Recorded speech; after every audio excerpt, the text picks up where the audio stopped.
Maurice Filion, C'est au début des années 60 que Maurice Filion commence à diriger des équipes. Il mènera les Olympiques de Montréal de la Ligue senior à la finale de la Coupe Allen.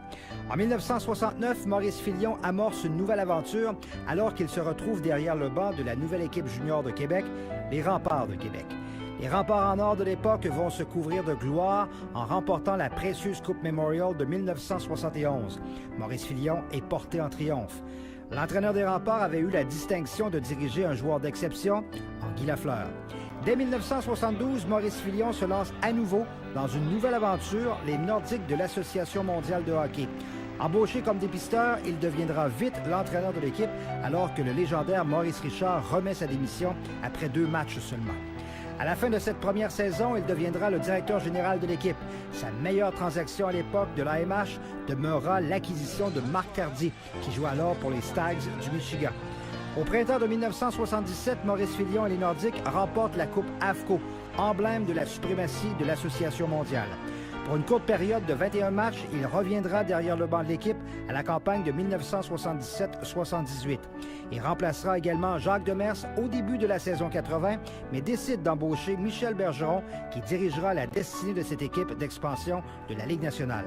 Maurice Filion réussira d'autres bons coups comme directeur gérant dans les années 80 avec les acquisitions de Daniel Bouchard, Mario Marois, Wilfrid Paiement et Brent Ashton.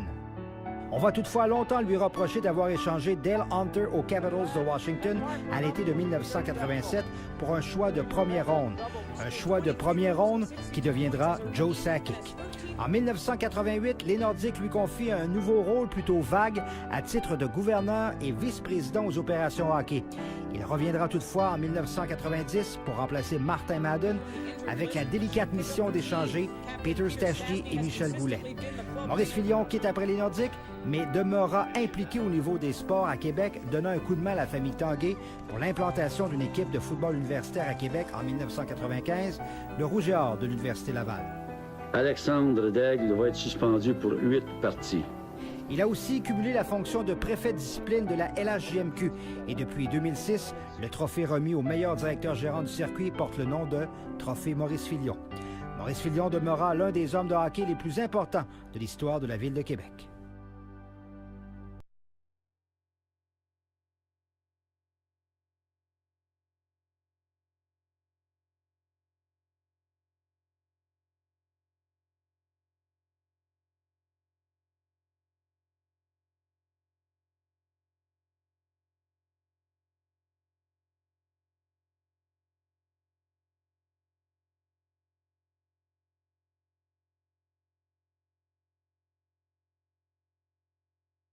Bonjour, Michel. Commençons par, évidemment, c'est M. Filion qui vous a nommé comme entraîneur des Nordiques à l'époque. Aidez-nous à connaître l'homme, vous qui l'avez si bien connu. Comment ça se passe quand Maurice Filion vous dit, bien, c'est vous, c'est toi que je choisis comme entraîneur? D'abord, je n'oublierai jamais la journée que Maurice Filion m'a appelé. J'étais à Trois-Rivières à ce moment-là. Je dirigeais les draveurs de Trois-Rivières. Il m'avait appelé pour me dire qu'il voulait me rencontrer finalement. Il était venu à Trois-Rivières, il s'était déplacé avec Fernande, son épouse. On avait pris un lunch, puis il m'offrait le poste avec les Nordiques de Québec. Et j'étais assommé. J'étais un jeune entraîneur à l'époque, puis Maurice m'a ouvert les portes du hockey professionnel. Et ça a été, après ça, une amitié qui a duré 8 ans. J'ai été de tous les coups avec Maurice. Maurice, il est venu me chercher à Trois-Rivières. Il m'échangeait à New York.